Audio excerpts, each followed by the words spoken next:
atadvyavrittirupena vedantairlakshate dvayam akhandanandamekam yat tadbrahmetyavadharayet atadvyavrittirupena vedantairlakshate dvayam akhandanandamekam yat tadbrahmetyavadharayet. Tadbrahmetyavadharayet. Realize that to be Brahman, which is indicated in Vedanta by the process of negation of the non-dual. Sorry, the process of negation as non-dual, Advayam,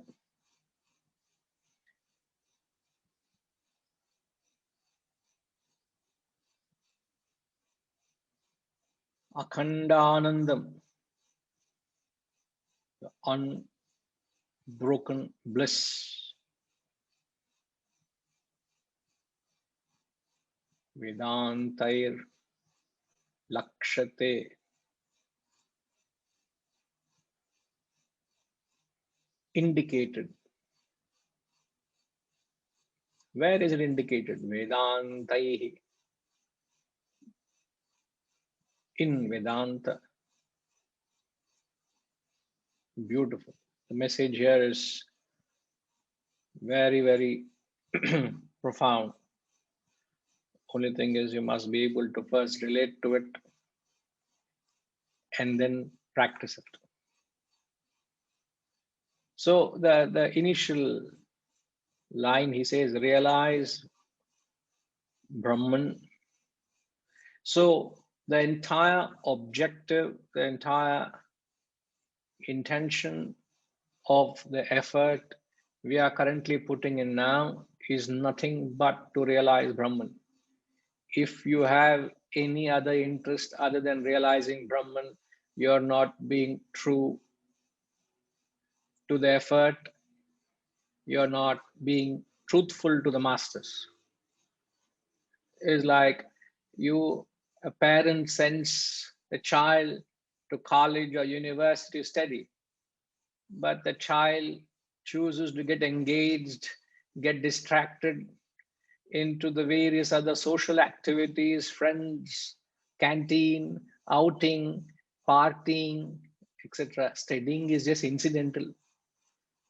What would the parent feel? Is it not abusing the effort and the faith,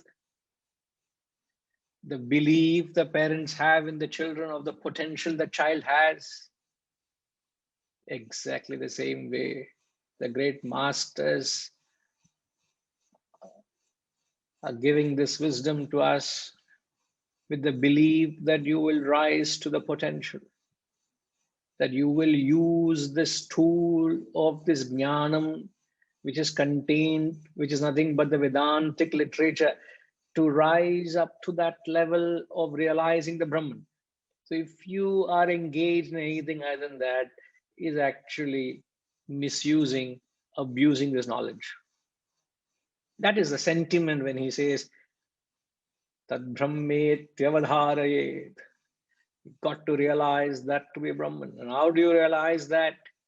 He says, it is indicated in Vedanta. So the principle which the Vedantic study, Vedanta is not written by any particular, you can't pinpoint a particular source for this Vedantic wisdom. It's like saying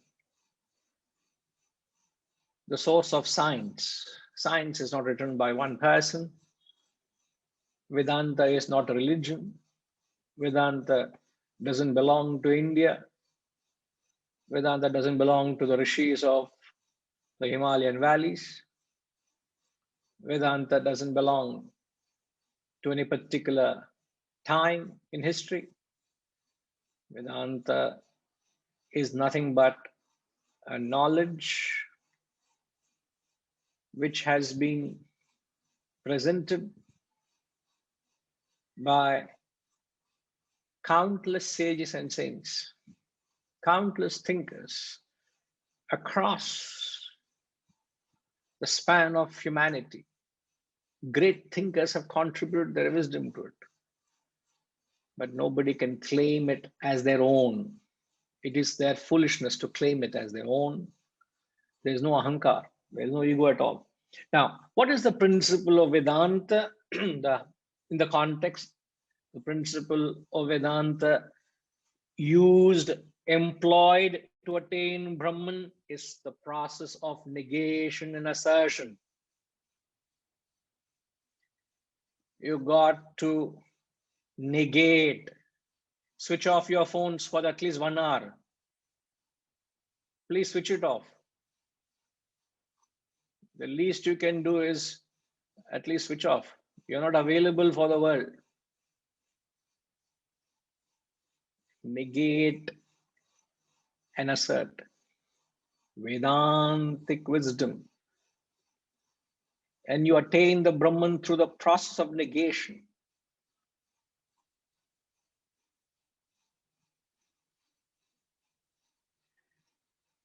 Now, if you don't negate the unreal, how will you assert the reality? Is it possible? It's impossible. Now, the problem is we are asserting the reality. Sorry, we are asserting the world as the reality. As a result, you're not able to appreciate or rise up to the level to attune to Brahman.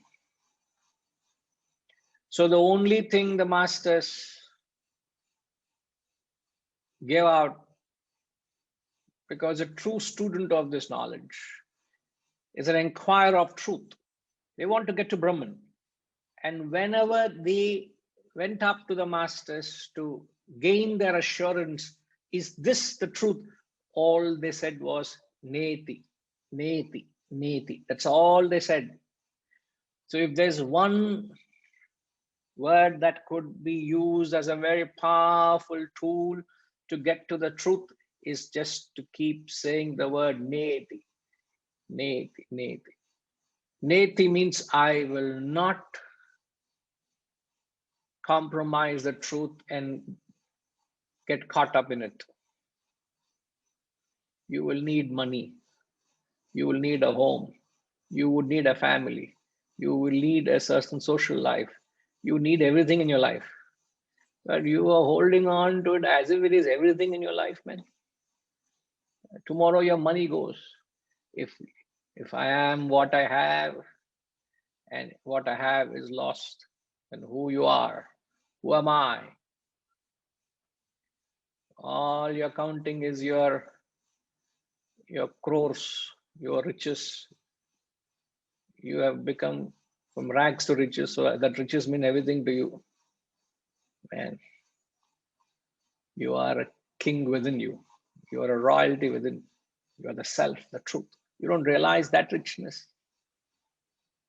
So you need to start negating that which you are so foolishly identifying. So from the standpoint of the higher masters, from this Vedantic wisdom, what Vedanta is saying, that you are developing, or you have developed, an unintelligent identification with the world. The unintelligent identification with the world creates a very strong attachment to the world. Very, very strong attachment. And that attachment becomes almost blindfolds you to, you're not able to see the self.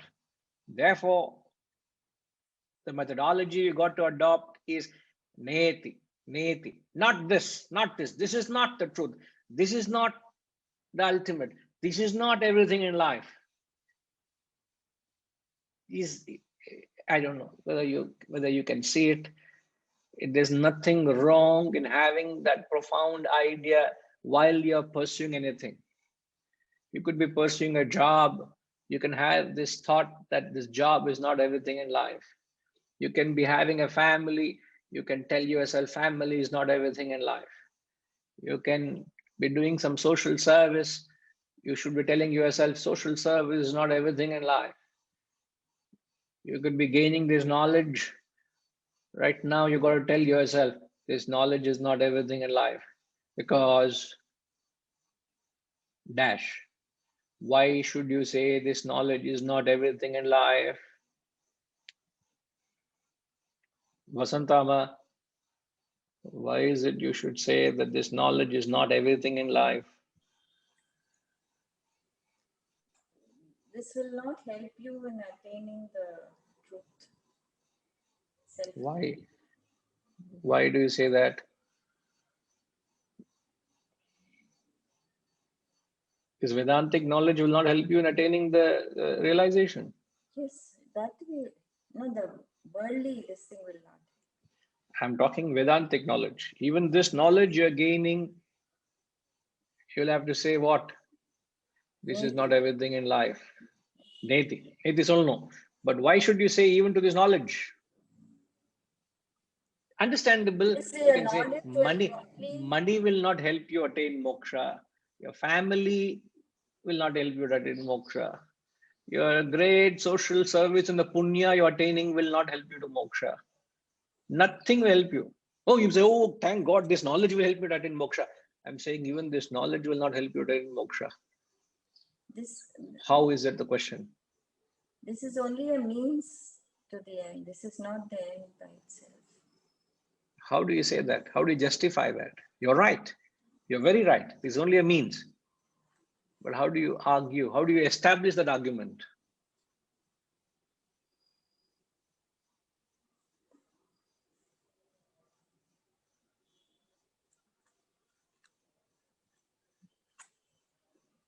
What's a rationale behind it?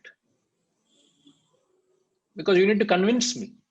If there's someone out there who is new to this knowledge, how do you say that? Because this is not the truth. How do you say that? You're right, but you need to substantiate it. Yes, Setuji. Sir, if I don't give chance to Setuji, he might come to the center and answer the question. Knowledge shows a path we have to convert into wisdom. Ultimately, we have to do sadhana and evolve and realize experience, rather than all these are all milestones, but experience the truth. Ultimately, that comes by sadhana. All right. So, we have to unfold that, and so if we just remain, we get attached to the knowledge and we will become arrogant. There is no, then we realize it's only attaching ourselves to knowledge is suffering. This is a means. Okay. No, you have beautifully explained. Both of you, Amma, and you have explained beautifully. I'm just wanting to add a little more so that we get that that actual punch, which seals it. There's no further argument required.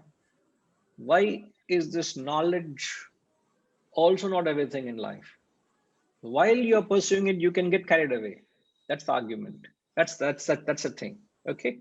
It will lead to more darkness only. No. Why do you say darkness? May not be. You don't have to switch your thought in that direction, but you can't say this knowledge is everything,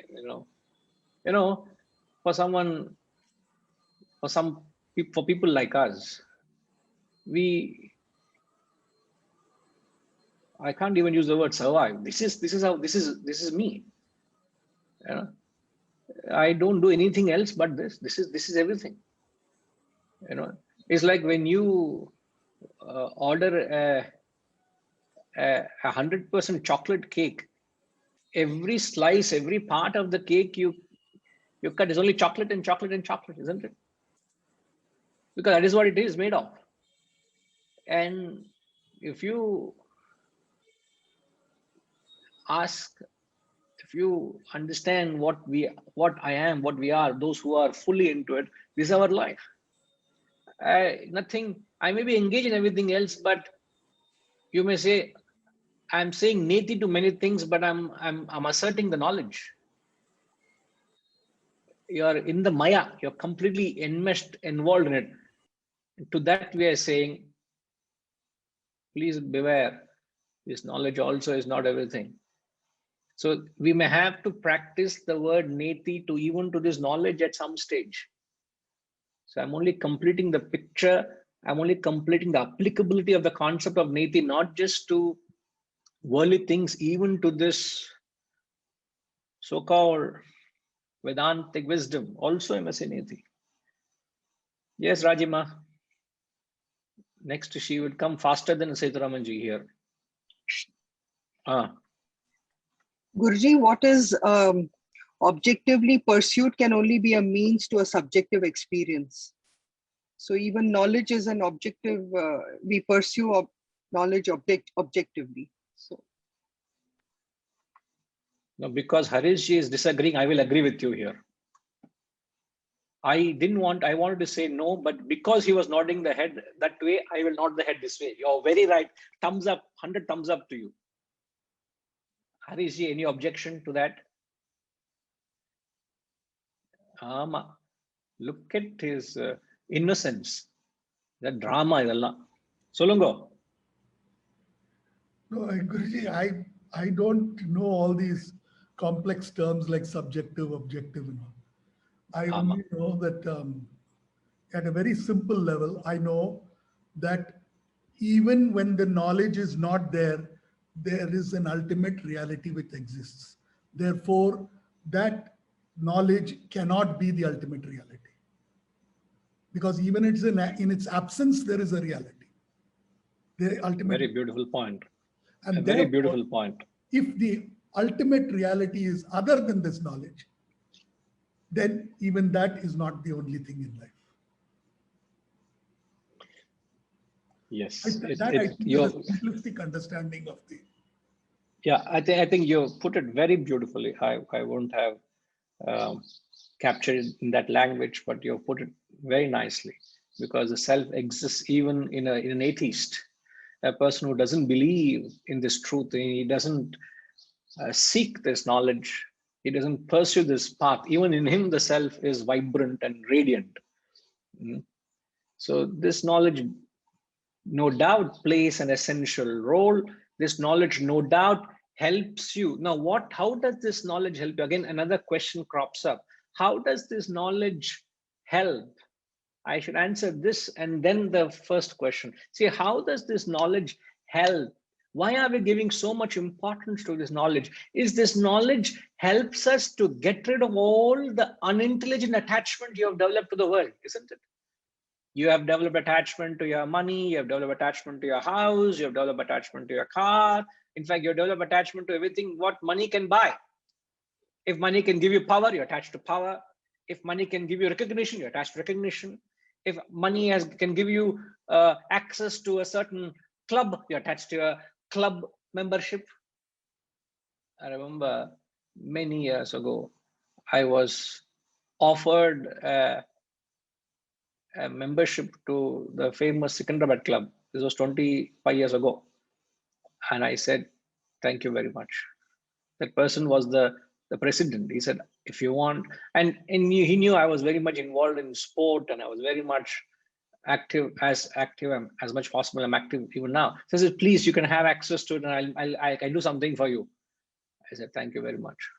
I don't think it's a big deal saying no, but I felt there's so many other things that happen there and you can easily get lost. I know many people who survive in clubs. That's everything for them. Because money can buy your membership, everything comes subsidized, everything is free, everything is this, everything is that. So I can gain more by paying less. Why not? So shift your address to the club, short of saying my address is the club. So the world and the attachment you've developed to it, the Vedantic knowledge helps you to develop a detachment to the world, isn't it? But then what about the detachment to the knowledge? How do you develop the attachment you have developed to the knowledge? How about attachment to the guru who is helping you get detached from the world? What about that?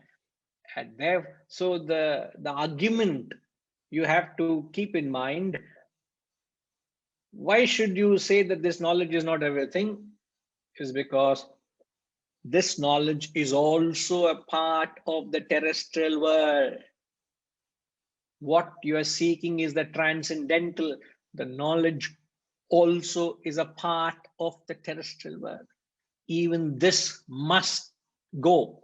You must develop that spirit of detachment to it. It is far more difficult to be detached to the spiritual world than being detached to the material world. Remember this. I will actually be surprised if you're all detached to the material world. Everything in the world, are you detached? Certain things in the world, you've got a black market value. Oh, this is everything. What are you talking, sir? I am not interested in Atman Brahman. This is everything in life. This is what it is. What are you talking? I've sweated and toiled in my life for this, and you say be detached to it. Keep your Vedanta with you. I'll keep my attachment with me. You're not interested in that. So you have a strong attachment to certain things in the world. But this, if you have detached the entire world, the materialistic world, and come to the Vedantic wisdom, and if you have developed and saw the beauty and the charm what this great wisdom has to offer, they're saying even this has to go some stage, because this also is part of the terrestrial, man. It is going to bind you. It's going to limit you. So therefore, you will have to say neti even to this knowledge also at some time. But for now, shift your focus from the world to this knowledge, to this wisdom. And some stage, you'll have to shift your focus. Right through the focus is there, but you must understand this is only, as Shakespeare says in Hamlet, he says, words, words, words, he says. You know, what am I throwing at you? Just words. What are you jotting down? He says words, words, words. What is beyond those words is the self you got to seek. All right, so the principle of negation and your sadhana starts with applying this principle. Think about your sadhana of negation starts with, where does it start for you? Well, firstly to hear Shravana, and once you do Shravana, then the rest. Don't take that route. Okay. I'm talking in terms of negation and assertion. Now, my question is, we are saying you must practice negation. Now, where does it apply to you? Where should you apply it? Not this means nothing. Nothing is the reality. It is just a reflection of the reality. So, from the relative point. Correct. I'm coming from a relative point. Yeah. When I say what is applicable for you may not be applicable to Sushma, may not be applicable to Jayama, may not be applicable to Reddy Garu, may not be applicable to me. So where should you, but the principle applies to everybody. So I'm asking the principle. So where should you apply this? I think apply it everywhere. in every aspect, in every action. If we can remember at, at each moment that there is the self. Is it not demanding too much? It is. So therefore be realistic in your answer so that you can get transformed and I am benefited as well. The knowledge should benefit you, not just ideas which can't be translated into action. No use of having mere ideas. So when I say practice neti, you should also know where should you practice it. Isn't it? That should be the next logical question. mm, So I'm only trying to make you all think in that line. You will know the answer. Yeah, I'm facilitating, that's all. Please think, ma. Think along. Yeah, Vijayji. No, I know. Please think along. Pranam Guruji. Is it by examining my own, making a list of and examining my own attachments, which seem to be real to me now, and try one by one, try to see what can be done? Correct. Absolutely right. So the first step is to have an idea, what is your mental state today? What is it that you have developed? What is it that you have an attachment to? 6 months, 2 years down the earlier, let's say you are extremely attached to a car. Now you understand dents and scratches are inevitable, man. I can't keep it. When it goes for the next service, I'll get into it. So you have to see how much I'm attached to my car, how much I'm attached to my home, how much I'm attached to my money. So you should know what are the areas of attachment, and then start with which is the various degrees of attachment, isn't it? You can't apply this neti to the most attached you are to. Small, quick wins. It is too difficult to say practice neti to the something which you're most attached to. But something which you are, let's say in terms of degree, if you're 20% attached to something, there could be 70% attachment to something else. You can't practice neti to 70% if you can't even apply to 20%. So start with that 20% attachment, whatever you're attached to. So you should know your own mental state so that you start rationalizing and just saying to yourself, life can go on without it. Just tell yourself, there's no harm in arguing to yourself that life can go on without it. Isn't it? Yeah, Vijayji. Guruji, when you are discussing this negation, I couldn't help drawing a parallel in normal work situation. Whenever we have a very complex problem where the solution is nowhere in sight yet, we use some sophisticated tools of analysis and start the process of trying to understand what it is. And the normal process we use is the process of elimination, because we don't know what the solution is. So we start saying what are not the solutions which not work. And eventually we narrow it down and then, try the thing. And the tool is not the solution. The solution is different from the tool which we use. I mean, I know it's not the exact parallel, but, we use this all the time by the process of negation. Correct. But to apply the same principle for a subjective transformation, isn't it? It is. So what it does to you is it relieves you from the mental agony, the mental trauma that your attachment is you're constantly being persecuted by the world. You don't understand that. Constantly being persecuted. The world is constantly hammering you, they're constantly hurting you. You are a victim of your own attachments. So you got to understand life can be beyond that emotion. Life can be beyond that attention you are seeking.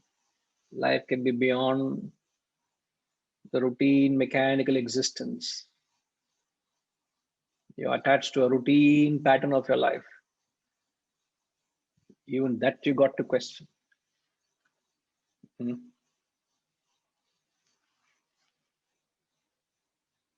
So each of you have your own areas. What is my attachment may not be your attachment. I may be at a very inferior level. You could be a very higher level. But you should know what you're attached to. At least you should know. And then start saying neti. Because in other words, attachment, synonymous to attachment is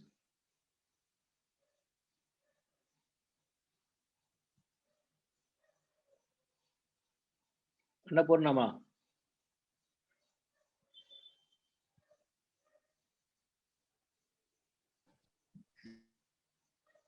Pranam Guruji. Being detached to everything. No, I'm saying synonymous to attachment. I'm not talking opposite. Synonymous to attachment. Sorry. Like sticking to all invaluable items. I mean, how much value we attach to even a small trivial thing. Like imagining that we can't be without it. That is not, though that is not the truth. If we desire to give it up, we can, but we don't try. Yeah. All right. Okay. Now, of late, we realize there is a certain buffering or a transmission disruption from your end. So maybe you may want to get it checked at your end. Okay. Right. Yes, Guruji. Yeah. Reddy Garu, what is the synonymous of attachment, sir? Just what words you can use in your mundane sense, which perhaps makes more sense to you, more appeals to you more.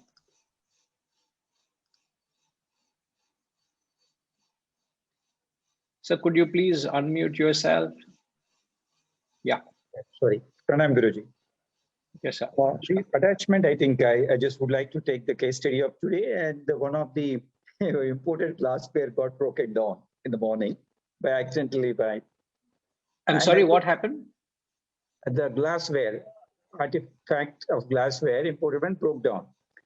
And I could see that immediately the feelings, emotions come across to the people in the family saying that, oh, it's broken down and everything. For me, I said, yes, it's broken down. Just put it in the dustbin. My immediate reaction to them.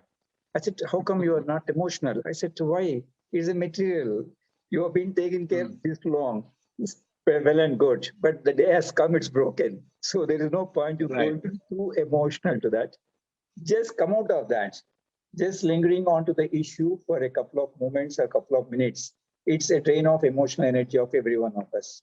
Now we can bring back into the picture of that particular what broke it down. So you can find emotions, as I think one of your classes, I made a note of that. Emotions themselves is an virtue. Being emotional is a curse. Correct. I think this is the one where we are slowly getting too possessive, too attached to those materialistic things, where it really required or not could be there. I think somewhere we need to keep the moment you come across that situation, as Vijayji also said that, reflection. We need to immediately reflect. Is it really required to be given so much of empathy and sympathy and to give too much of gratitude towards that what went wrong? So keep moving next level. So what happened, which is not in your control. I think it's a profound way of we not getting too much carried away with the pain. The moment you get into these emotions, I think the amount of pain we carry is so much so. Correct. I think And as you rightly said, that it Yes. may not be possible on every moment. It cannot be. Being a human being, we have to be an emotional, and we cannot be too. We have to be too practical also. What differentiating between an acts of materialistic things where we are really crying for those, carving for that, are related to the human beings' needs and requirements, where you also require to give a helping hand and to empathetic, to emotional. I think somewhere we need to bring in some sort of an parallels to these two aspects of it. That could be my way of understanding this. No, I can relate to it, and I'm so glad that you reacted or responded so beautifully that you are not affected or you didn't become emotional. But to the question, I think you said is, wherever there's attachment, it only could be understood as pain. Yes, good. There's a constant pain. So you will understand attachment as, you should understand attachment as pain. I would use the word attachment as nothing but hell. True. I would clarify it further. Yes, Sushmama.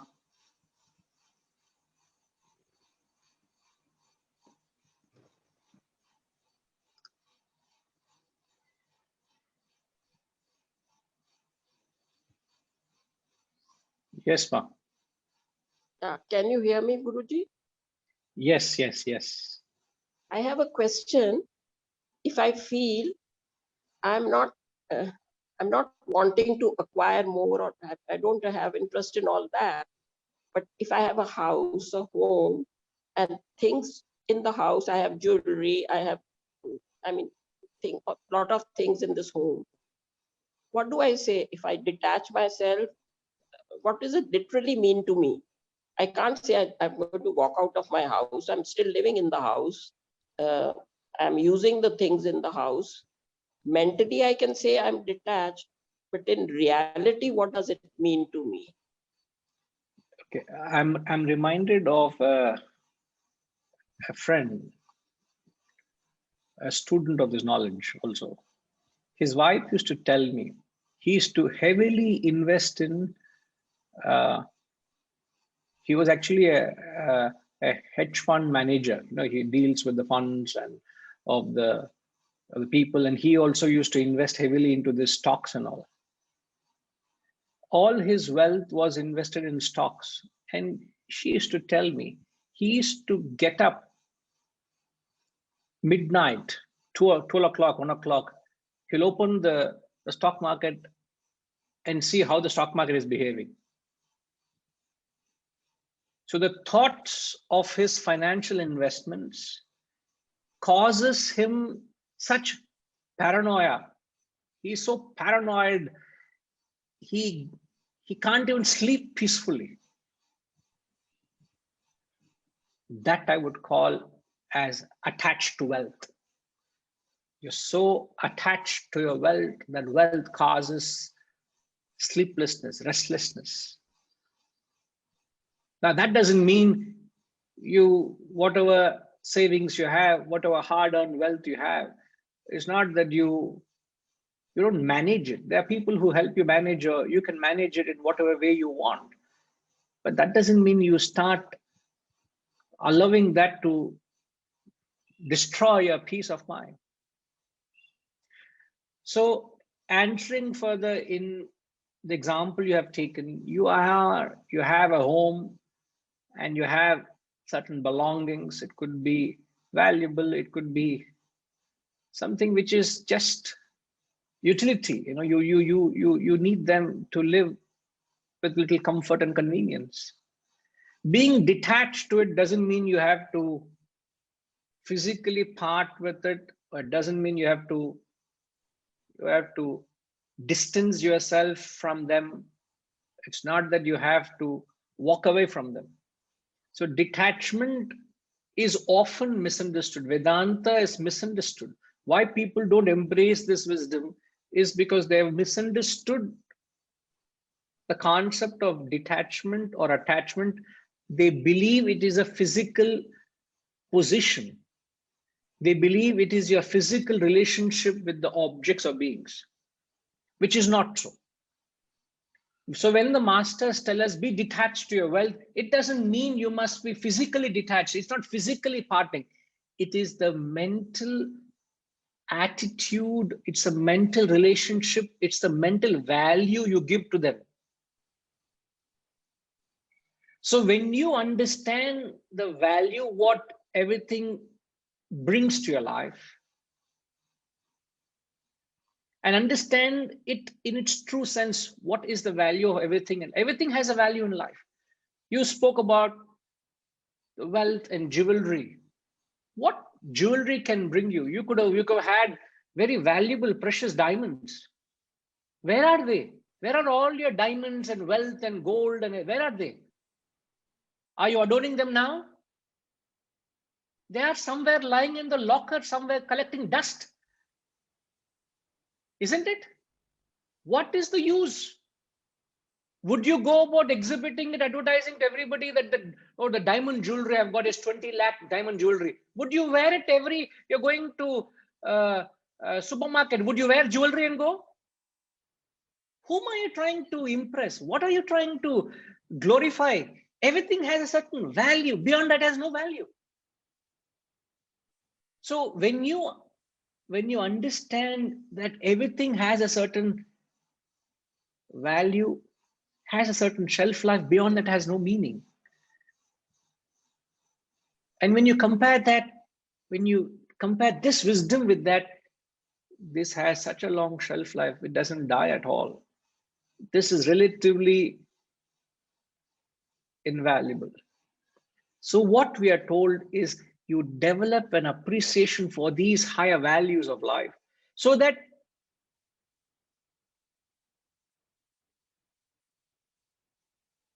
all other objects and beings that you have associated in your life don't overwhelm you and consume you thinking it's everything. They have a place. They have had a place in your life. But to think it is everything in life is my foolishness, my childishness. So you could have built that house very dearly. You have lived in that house 30, 40, 50 years, man. But the passion you had for the home and the passion you have, you say it is just a beautiful home, though something which has strong emotions and memories for me. But you understand, it's just a roof over my head, a comfortable place to live in. You're not constantly saying how much has my properties investments evolved, or not evolved, what do you call it? Too much of spirituality going on. So, I use that even in the, what is the term you use? Appreciated. The markets have appreciated. Correct. Are you looking into the market value of your property or your investments? Yeah. In fact, Guruji, my husband sometimes says, you have this money, but you're not spending the money, you don't go and shop. So I said, when I was younger, I didn't have money and I had the desire and I didn't have. Now I've got the money, I have no desire. So I can't just go and spend. So I look at my investments also, because I want if I invest rightly, I can give away also rightly. But for myself, I've got enough. I don't desire anything more. So can I take it that my desires are going down? They are not over, they are not finished, but comparatively. But when I come to Delhi, we both will go and fulfill certain underlying desires which you couldn't fulfill. We both will go out, ma. Okay? Okay. Will you come with me? Sure, Guruji. Yes. So I also have certain desires which I couldn't fulfill. So we'll both go and fulfill. See, it is you get the picture. So detachment is just an attitude where they don't consume your mental energies. They don't cause a paranoia. It doesn't cause pain, doesn't cause agony, doesn't cause, as Reddy Garu said, a valuable crockery piece, a rare crockery piece has broken. It is meant to break. It has served you well so many years. It is not cast in iron for it not to break. So it has to break because it's glassware. Accept it and move on. You don't have to have a condolence meeting because your glassware is broken, would you? Or you want love and sympathy and feelings for everybody. Why? Glassware is broken. Life goes on. Life goes on, and the greatest of loss is no loss. The greatest of gain is no gain. Did we not learn in the few other verses, ma? You will come to a point where the greatest of tragedy is no tragedy. The greatest of profit is no profit, because you have grown to such high level. Everything dwarfs in its grand vision that you have appreciated for the self, the higher self. Chalta hai. All the world can give you doesn't add to you. All the world can take away doesn't make it any less. And this you actually start experiencing. Believe me, have faith in this truth. You start actually experiencing it doesn't diminish anything in you. It doesn't add anything to you. You may feel a little excited, just a little whiff of emotion has come because you have gained a great profit, or you've got an increment, or you've got something your way. But chalta hai, it's just a passing thing. All right, ma. Thank you, sir. Most welcome, ma. Most welcome. So, as we said, the negation of the lower helps you to attain Brahman, which he describes as the non-dual, and he describes as the unbroken bliss. Our bliss is broken. This bliss he's talking about is Akhandanandam. It is an unbroken bliss. Someday we should get there. That is what the text is appealing to us. Realize that to be Brahman through the process of negation. So the takeaway is start applying in areas where you have attachment to. Start with the lowest. You can't start with the highest. Start with what you are least attached to, so that you have a fair chance of, so you don't get demoralized. You got to play. If you're playing a sport, you got to play at your age, at your or people or opponents at your level. You can't play with opponents at a very high level and be beaten mercilessly, and then you get demoralized. What is all that coaching and training I'm doing? I couldn't give even win 1 point. Now it's a very demoralizing thing. So don't ever gauge yourself with that which you're most attached to.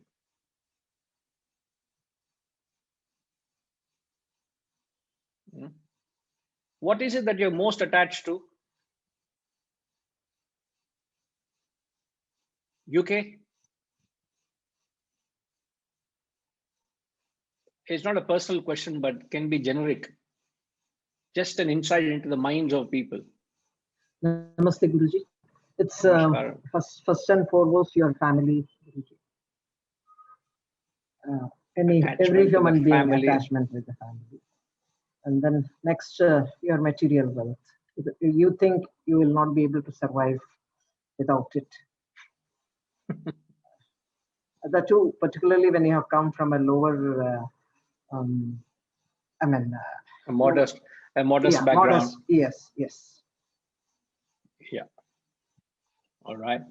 Attachment to family, attachment to and attachment wealth. to the religion, your faith. Rituals or going to the temples and things like that. Attachment to the religious faith you have. So if you were to put these three, I'm so glad to hear from you that you said attachment to religion or your religious practices.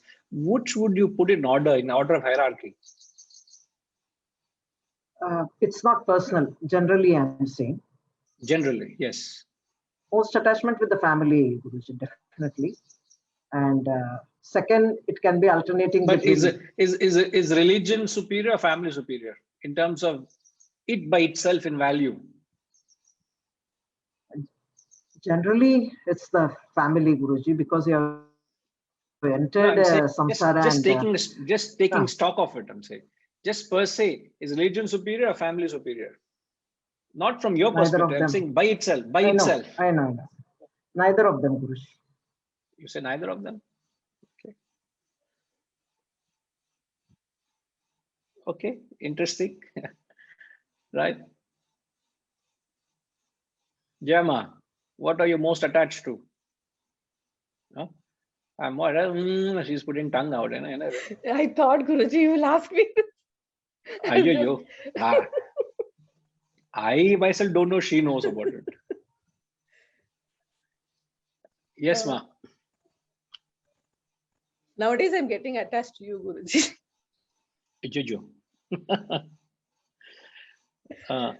Yeah. Family and faith also, Guruji. Both.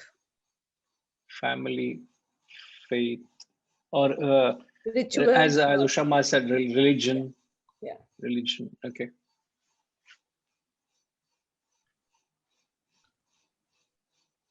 Somehow there is maybe it's an element of fear that that is subconscious, because certain practices have been going on and you are scared to break the practice. It's an underlying fear. What I feel, the day probably when I get over this fear, then I think the faith will go. Attachment to what is that word? Chadastama. Yes, Chadastam. Yeah, correct. Attachment to Chadastam. How Sushma ma, Ashama, you know what Chadastam means? Guruji, please. Okay. Can you please, Jama, can you? No. There's an occasion we had.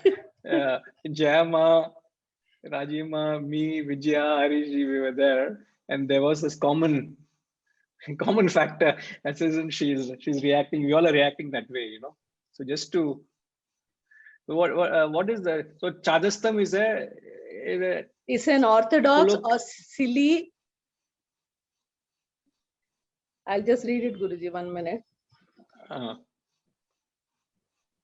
It is neither orthodox nor silly. A person can have Chadastam even if he is not orthodox.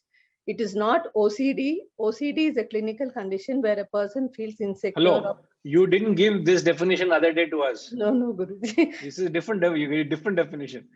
Isn't it, Rajima? Yes, Guruji. I'm not able to find that now. It's about some silly attachments to some beliefs you have, and it's more pronounced, which irritates people around you. And correct. That is the correct thing. Some belief systems you have which causes great annoyance to others. And it's more pronounced as you get old. Correct. I agree that. So we all had a good laugh because of certain Chadastam of Jama.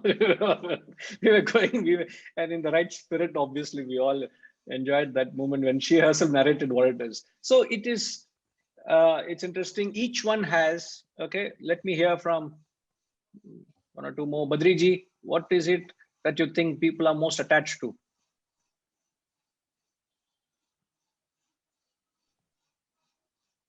People or me? You give your perspective. Nothing personal, but generally. Generally, I think people are most attached to their own mindset, their own ideas. It's very difficult to dislodge people from their mindsets to get them to think afresh. What would you call that? Isn't that intellectual attachments? Yes, intellectual. It could not just intellect. It could be creation of your mind also. Like your phobias, your So I've met people who are very fanatical, for instance. Okay, so they have a phobia against certain categories of people, and they're very attached to it. However much you argue with them about about the negative aspects of their phobia, they will never dislodge the phobia. These are people who might forgo relationships, but they will not forgo their attachment to phobias and dislikes. And so I think, see, it's very difficult to distance oneself from oneself. I think the realization that one needs to reinvent oneself is the biggest realization one can have. And to practice it at every stage is the most difficult thing. And perhaps it is necessary for growth, any kind of growth. You always talk this high philosophy, huh? No, I'm just telling you what I honestly feel. No, I was struggling to keep to your wavelength. I don't know how much others have been able to. Not that you're wrong, sir. I'm saying you're too high. You may have to come down at times to our level, No, whatever everybody else has said is also true. I mean, relationships, No, I'm not saying you're wrong. I'm only saying you're coming from a different perspective, which is very right. I'm not saying you're wrong at all, sir. Not at all. Don't get me wrong that way. I said on a lighter note, I did say, but very true is people are attached to their viewpoint. They think their perceptions are right, or their inhibitions, or their phobias, or whatever. They are subtler attachments, difficult to let go. As you said, right. It's difficult to be detached to yourself, but it can only start with developing detachment to something external first, and then go to internal attachments, isn't it? True. If I'm not even detached to something external, most likely I'm attached to. Yeah, that is why internal. I said that this is the strongest attachment. This is that 70% you were talking about. Okay, everything else is part of that 30%. Correct. Yes, agree. I agree with you. Yes. Okay, Ashrama, boliye, what is the? बोलिए आप बोलिए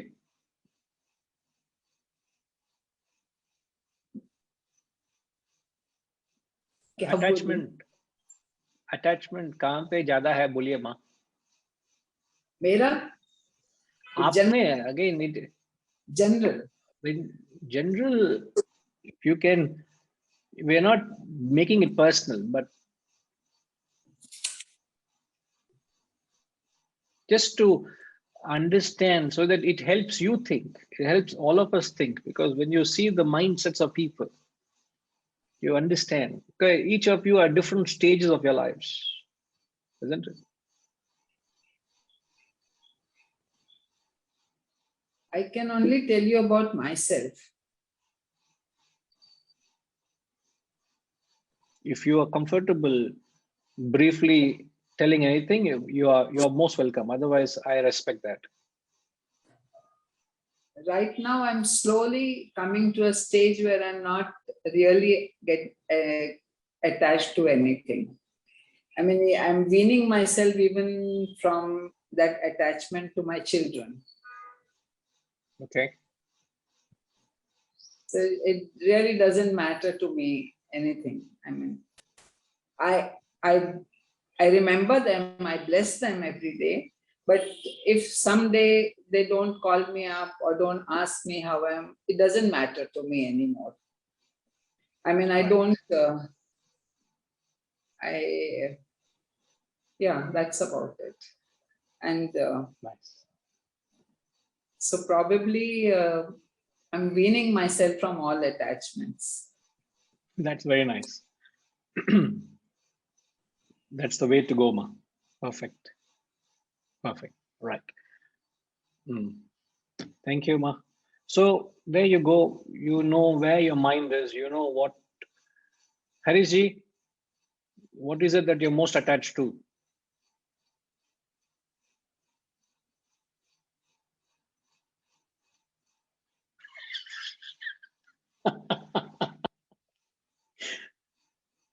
I think the list is a little long, Rajima. He's struggling to choose which is that which tops it all. Huh?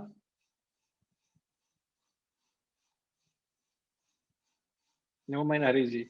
I will respect your silence here. Equanimity. Equanimity, correct. Yes. Padminima, you wanted to say something? Yeah, what I was thinking that was that it changes with your age also, like Balastavat Krida Sakta, Karmastavat Karmi Sakta. And when you become old, you think of all this philosophy and other things. And then you mature to such a stage that there is no need to be attached to anything. You have to get detached. And that time you feel that none of these things is going to be permanent. So when you realize that, By saying that, you made me very old. no, not physical, I mean, You old gave in a the reference, sense, Balastavat Krida Saktaha, Tarunastavat Taruni Saktaha, Vruddhastavat philosophical Saktaha. So that's what you said, no? Chinta But you Chinta. didn't say Chinta. You said once you get old, you attach to this philosophy. Therefore, you made me very, very old. Chinta is, yeah, okay. It can also be worrying about things. Yeah. Sign of old age is unnecessarily worrying in that sense, is meant, not in the sense of thinking or pondering of the truth. But sadly, that's also the truth that, after retirement, nothing else to do, you pick up these textbooks. It's a post-retirement pastime, part-time. Yes. It's a sad state. Right. All right. Perfect. Yes, ma. Because life is too busy, not because you didn't want to or you never had an opportunity to know. Again, when somebody says I'm too busy, it's understand that he has no interest in it. It's as simple as that. No. He has no interest. Well, No, if I think it is. Okay. It is It also in a be very because polar. priorities. That is what I mean. Interest or priority, again, they're just two different ways of putting it in, It's not his priority. He's not interested in it. The guy,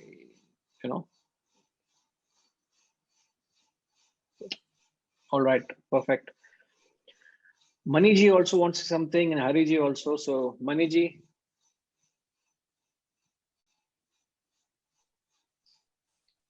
Pranam Guruji. Namaskar, Pranam sir. Yes, yes. When you talk about attachments, see, some people attach to their dogs. Okay, when they are attached to their dogs so much more than their children. But how much it is bothering the neighbors, they don't understand. So their attachment becomes a problem for me. That is number one. Number two is my neighbor entrance gate, he has put the bamboo trees. He wants greenery everywhere. So that bamboo tree is bothering me so much. I told him, Baba, I've got another 3-4 years. That time only I require all these bamboos and all, not now. So why don't you cut it all these things? I can't take out the car. I can't take out, because he's attached so much. He is not allowing me to take even one single branch from that. What do you say about it, Guruji? And the deep-rooted bamboo trees goes inside my drain pipe, this one, that one, it bothers so much. So much, it gives so much of leaves every day. 3 times you have to sweep in front of my house. This is somebody's attachment. How it bothers me. I'm just telling you this. And I am putting up with that. Okay. Yeah, I actually feel sorry for the the situation you are in and what you have to go through. It's So, horrible. It is horrible. Seeing is believing. right. Yes. Sir, you must come to our house. We also, what we did is in our little space garden we have, or a portion we have planted some trees. And my father and me decided we will put bamboo. And Oh we my. went and bought over 10 bamboo plants we put. Now the 10 has become over 100 bamboos have come, and nothing else allows to grow. And I am also going through the same pain. You going through what the neighbor complaining is. My wife and my mother constantly complain. Whenever they see the tree shooting little bit grow, they say keep cutting. So I am also Keep going cutting. through enormous pain, sir. So Yeah. I'm in the same state as you are. Yes. You know? And it grows so much, Guruji. When I come in the morning, I pluck about 10, 15 of that, the stem. Again, in the evening, again it grows. So much of growth. Evening only growing up. Yeah. Oh my God. So much of growth. Because very healthy bamboo tree, sir. Because it is getting, it is that the roots are inside that drainage. Yeah. No, I can see there's that much you can do. You will have to rationalize with the situation. And, like when you took example of somebody loves pets and they're unmindful what their love for pets would cause to the neighbors, especially, it could cause them great, disturbance, So you will have to rationalize with it. You'll have to accept it,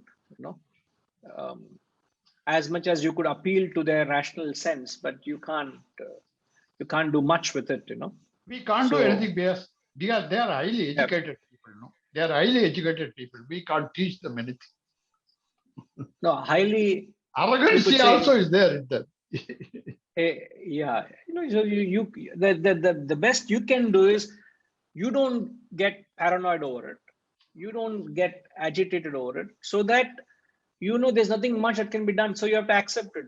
That's what I'm doing it. That's why I'm alive. I am observing everything. You see, I am alive at 81 because of all this problem. Somebody's attachment is a bigger problem for me. I have no attachment. Correct. So it should be no problem for you, sir. No. You're detached. Yes. Correct. Yes. You should be a picture of detachment. So you can use, in fact, you start meditating on the bamboo, you will attain moksha, sir. So what you can do, you can sit under the same bamboo tree, create a small niche area there, lovely shade, and they are growing very fast. So it will be a beautiful nest it creates for you, and sit under the bamboo tree and meditate. I tell you, you will attain moksha. Right. And I will come, and when I come to Chennai, I know you said I have to certainly visit you. I have a home there, so I'll come, and I also will sit and meditate there with you, sir. Ringla, namaskar. Right. Yes, Reddy Garu. Okay, just before Reddy Garu, Hari ji.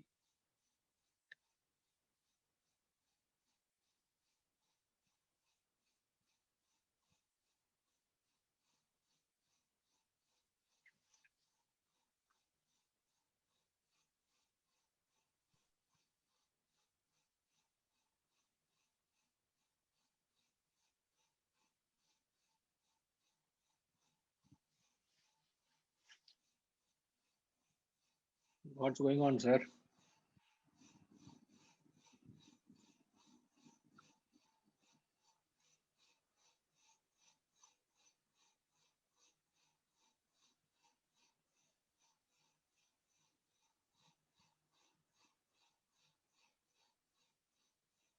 Okay. Meanwhile, if you do get unmuted, Hariji, just hold on. Reddy Garu.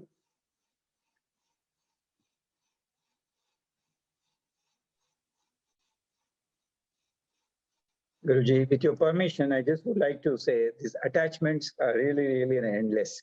I don't think today we could complete the class. So I would like to share close to the Wisdom Institute. I have a doctor I used to keep visiting in Sainipuri.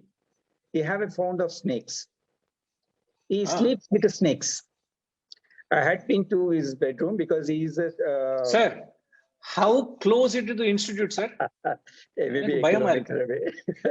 Oh, then I'm little peace then. Yeah. Otherwise, I'm in trouble. So he used to teach physiotherapy to my kids when they were. So I used to go them. So he taught even how to catch the snakes. He was so fond of snakes.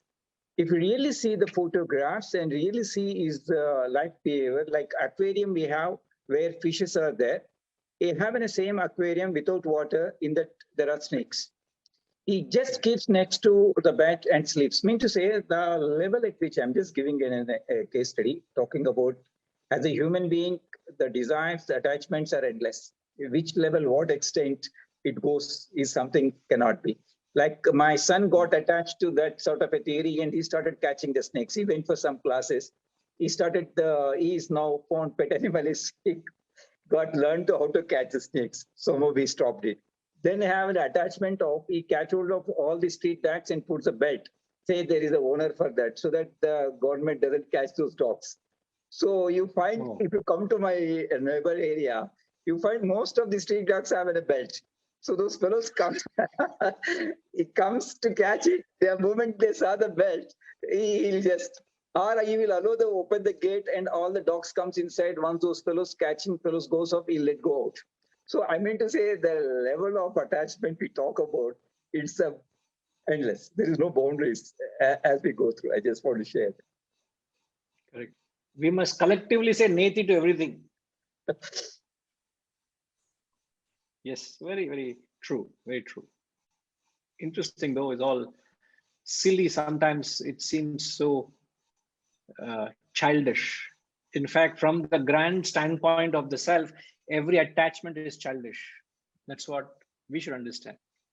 Everything is frivolous, meaningless, isn't it? Okay.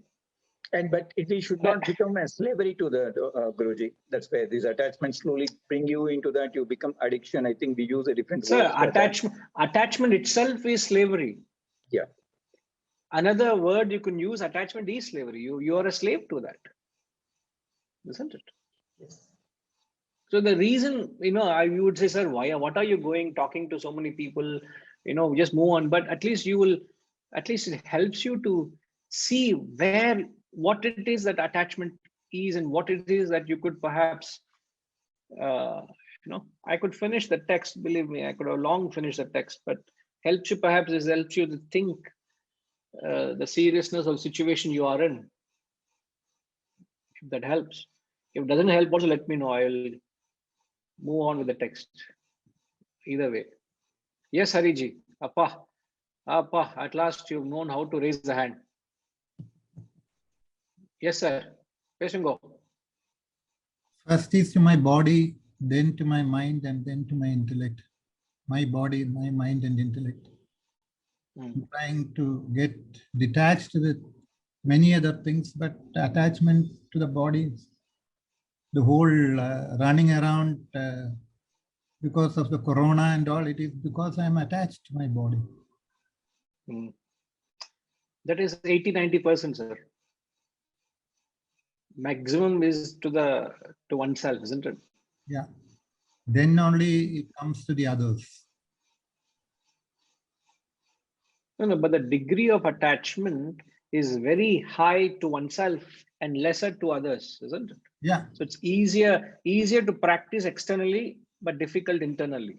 It gets easier as you evolve. No, your question was, to whom am I attached maximum? To myself, to my body, my myself. Yes, correct. You are saying the same thing. You're absolutely right. Right.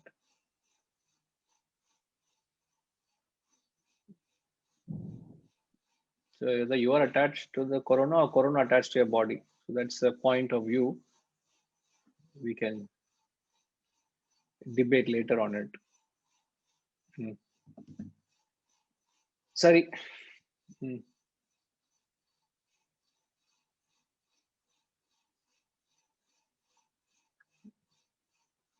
It's too difficult to practice detachment to this verse and take up next verse.